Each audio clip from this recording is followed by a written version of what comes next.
Hello everyone.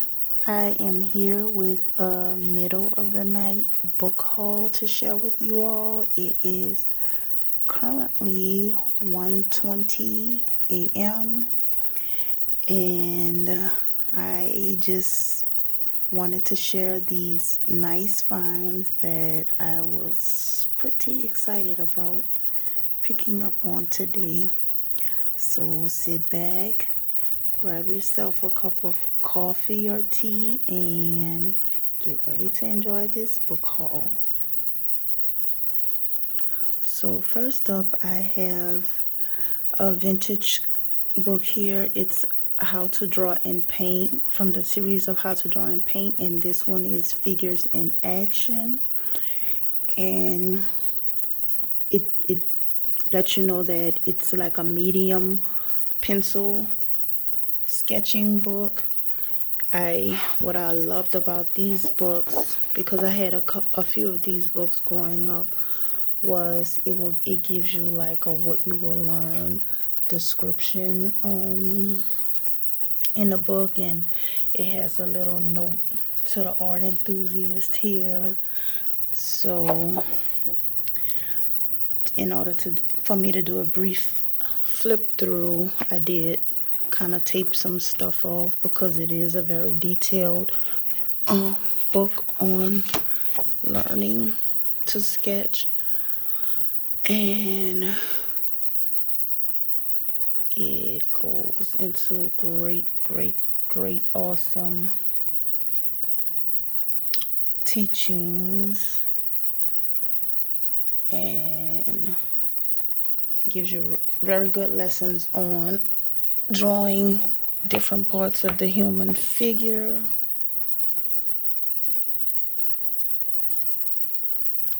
I always have loved learning from books like this. So next up, I have two gift wrap collections here. One is by Renoir and one is Picasso. And I thought that this was a very cool idea. You get different gift wraps of the artwork, and I won't be able to open them out because fully open them because they are tagged into the book. But this is just different wrapping papers of beautiful artwork. And I'm not sure if I'm going to wrap gifts in it or just use it to make posters out of them. But I thought that this was a very awesome idea. This kind of gives a look at what's in the book. And this is also gift tags. And this one is the Picasso, and I neglected to mention that I got both of these on sale because they must have been a holiday item, so they were both on sale for $3 a piece.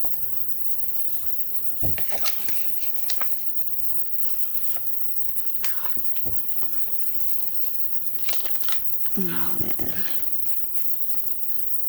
I'll just do a quicker flip through of this one. And it includes the little gift tags in the back as well. So up next, I have The Sound and the Fury, and this is like a leather bound and canvas copy, an older copy of this book.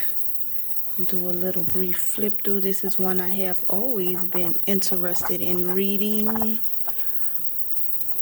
and I just finally decided to pick this one up. I tagged my start and stop sections here because I may start this one sometime this week. But to give a brief summary of this particular book, it is The Sound and the Fury is a dramatic presentation of the decline of the once aristocratic Campson family of Yorkin, sorry for the stumble, but Yoknapatawpha County in northern Mississippi. Divided into 4 sections, the history is narrated by 3 Campson brothers, Benjamin, Quentin, and Jason, followed by a section by an omniscient narrator. So, from what I understand, this book is a pretty hard read, like mentally hard. Some people have trouble getting through it, but it's something that I really want to sit, take my time, read, and understand. And again, this one is The Sound and the Fury. Make sure it's okay. There it is. So up next is this series, and I'm kind of late to the party with this series. This is a very old series of books, and I've been wanting to get them for a while and finally got around to getting them today. But this is The Darkest Mind series by Alexandra Beckham, and I have 2 copies of book 1 because, for one, this is like, I love having a first edition copy. This is a first edition paperback, and I just wanted this one as my readable copy. So to get into this one, it says, when Ruby, make sure it's in frame, okay, had light on it.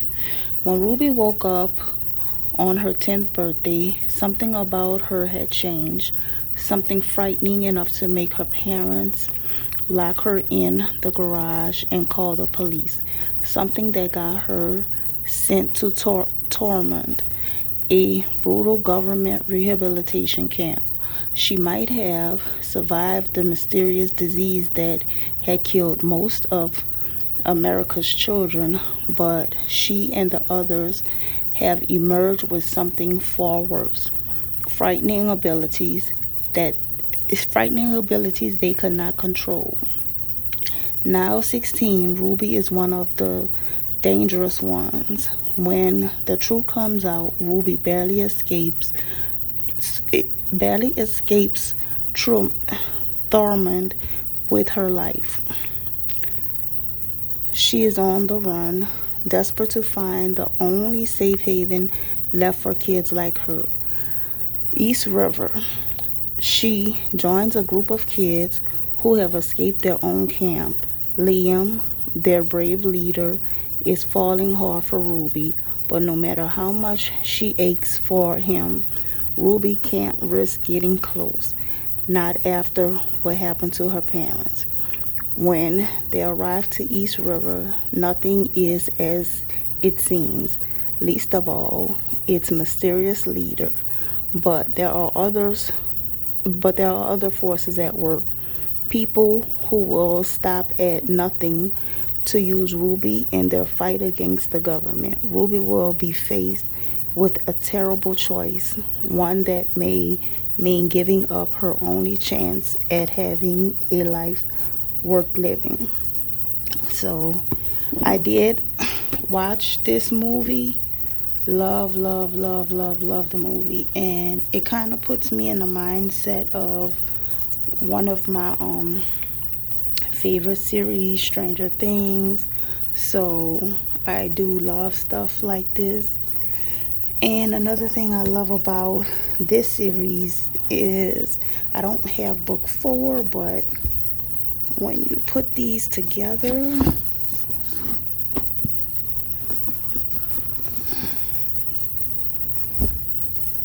eventually I'll order book 4, but they will all spell out dark when I have all 4 books. So, and this one is, I didn't even say the other 2 that I have. This one is Never Fade, and in the Afterlife. Okay, so Never Fade, which is book 2 of the series, and it says Ruby never asked for the abilities that almost cost her her life. Now she must call upon them on a daily basis, leading dangerous missions to bring down a corrupt government and breaking into the minds of her enemies. Other kids in the Children's League call Ruby leader, but she knows what she really is, a monster. When Ruby is entrusted with an explosive secret, she must embark on her most dangerous mission yet, leaving the Children's League behind. Crucial information about the disease that killed most of America's children and turned Ruby and the others who lived into the feared and hated outcast has survived every attempt to destroy it. But the truth is only saved in one place. A flash drive in the hands of Liam Stewart, the boy Ruby once believed was her future and who now wouldn't recognize her. As Ruby sets out across a desperate, lawless country to find Liam and answers about the catastrophe that has ripped both her life and America apart. She is torn between old friends and the promise she made to serve the League. Ruby will do anything to protect the people she loves. But what if winning the war means losing herself? Okay, so, and for book 3, it's in the Afterlife, and I'm just going to give you guys a focal point. I'm going to show you the back and give you a focal point so that it's easier for me to read, because it's kind of hard to keep it pushed away from my face and see it while letting you guys see the back of the book. So this is book 3, and it says Ruby can't look back. Fractured by an unbreakable loss, she and the kids who survived the government's attack on Los Angeles travel north to regroup. Only Ruby can help their highly dangerous prisoner in check. But with Clancy Gray, there's no guarantee you're fully in control, and everything comes with a price. When the Children's League disbands, Ruby rises up as a leader and forms an unlikely alliance with Liam's brother Cole, who has a volatile secret of his own. There are still thousands of side kids suffering in government rehabilitation camps all over the country. Freeing them, revealing the government's unspeakable abuse in the process, is the mission Ruby has claimed since her own escape from the Tormund, the worst camp in the country. But not everyone is supportive of the plan Ruby and Cole craft to free the camps. As tensions rise, competing idols threaten the mission to uncover the cause of Ian, the disease that killed most of America's children and left Ruby and others with powers the government will kill to keep contained. With the fate of a generation in their hands, there is no room for error. One wrong move could be the spark that sets the world on fire. And this is a look at the back again. And again, this is book 3 in the series, In the Afterlife. Before I get into the other books, I have a little journal here that I meant to show in the beginning. And to be totally honest, I did not need another journal, but as a journalist, I did need this particular journal because this is a different type of journal. And I will open the bag to give you a closer look at it. So one thing I do love is handmade paper, and that is what the cover of this journal is made of.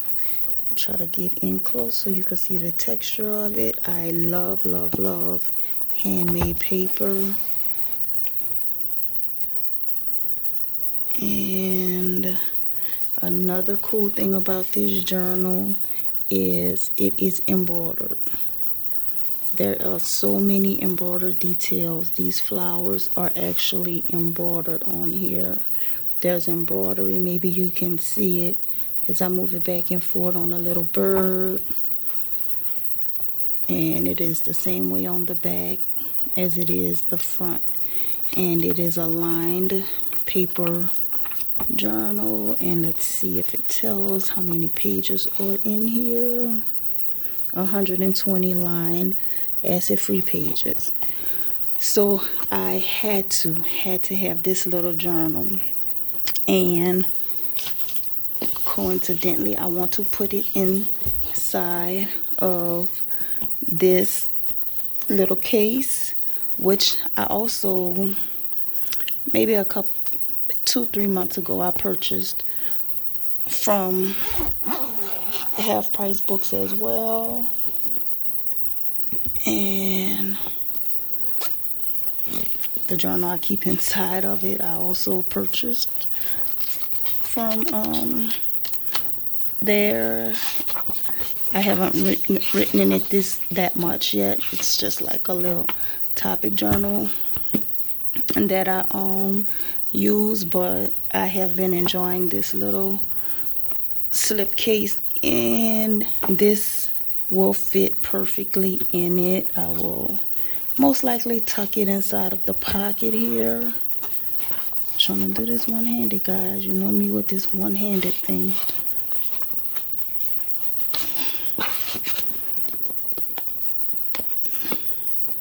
Tuck it in the pocket and have everything snug in this little case. Okay, up next, I was so excited to see this book there, Dark Shadows, because I had been looking at these on eBay.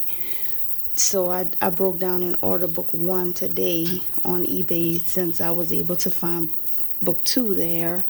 I looked and looked, did not find book 1, but they did have this one. And this one is Dark Shadows, and it's the Salem branch. And this one is, at the back, it's freed from his vampire curse, Barnabas Collins is ready to embark on a new life and marriage with his survivor. Wait, let me see. Yeah, with his survivor. Wait. I don't have a focal point. I'm going to have to struggle and do this. Okay, put it closer.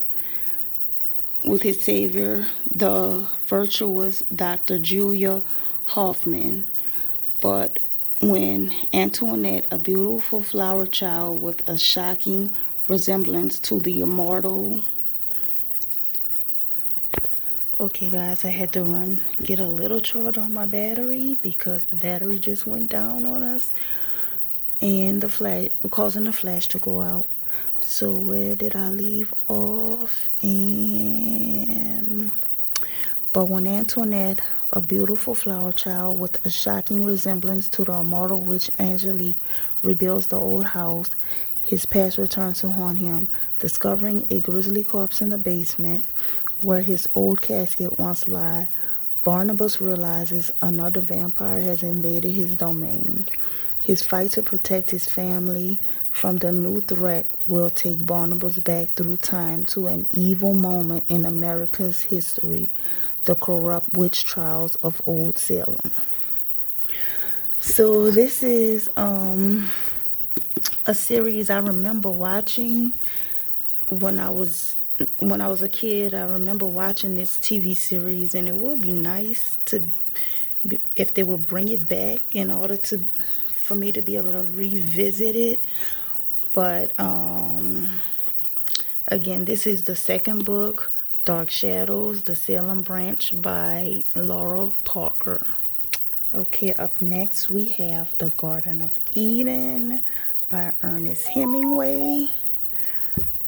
And this one is, Hemingway gives you a look and feel of places, the sensuous brilliance of the world's offerings, the excellent The excitement of complex relationships, the precision of a hunt or a breakfast, the tension of sexual intrigue, in short, the Garden of Eden. And this is statements that are just given by different people. That this one is from someone, Richard Stern from the Chicago Tribune Books. And another one here is a sensational bestseller when it appeared in 1986. The Garden of Eden is the last uncompleted novel of Ernest Hemingway, which he worked on intermittently from 1946 until his death in 1961. So this book took over 20 years for him to write. Set on the Côte d'Azur in the 1920s, it is the story of a young American writer, David Barone, his glamorous wife, Catherine, and the dangerous erotic game they play when they fall in love with the same woman. A lean, sensuous narrative, taut, chic, and strangely contemporary. The Garden of Eden represents vintage Hemingway, the master, doing what nobody did better. And this is R.Z. Shepard from Time magazine. So this one is one that I've been wanting to read for a while, and was also happy to see this one on the shelf. And last up, we have The Secret Diary of Hendrik Goren. And this one, the cover alone got my attention. And it is, technically speaking, Hendrik Goren is elderly, but at age 83 and a fourth, this feisty, indomitable commandant has no plans to go out quietly. With an eccentric group of friends, he found the wickedly eccentric old but not dead club rule number 3. No whining allowed, turning himself into an unlikely hero. And when a sweet and sassy widow moves in next door, he polishes his shoes, grooms what's left of his hair, and trying to keep it in frame, grooms what's left of his hair, and determines to savor every ounce of joy in the time he has left, with hilarious and tender consequences. And this book is written in the form of a diary, where he have an entry a day for, I believe it's all the way up to a year. So I think this will be a very cute, fun, and exciting read. And again, this one is the Secret Diary of Henry Goren, and it has 83 and a 4 years old. Look at the cover on here. This is awesome. So I hope you guys enjoyed this little book haul today. I enjoyed sharing everything I was able to find with you all. And until next time, guys, thank you so much for watching.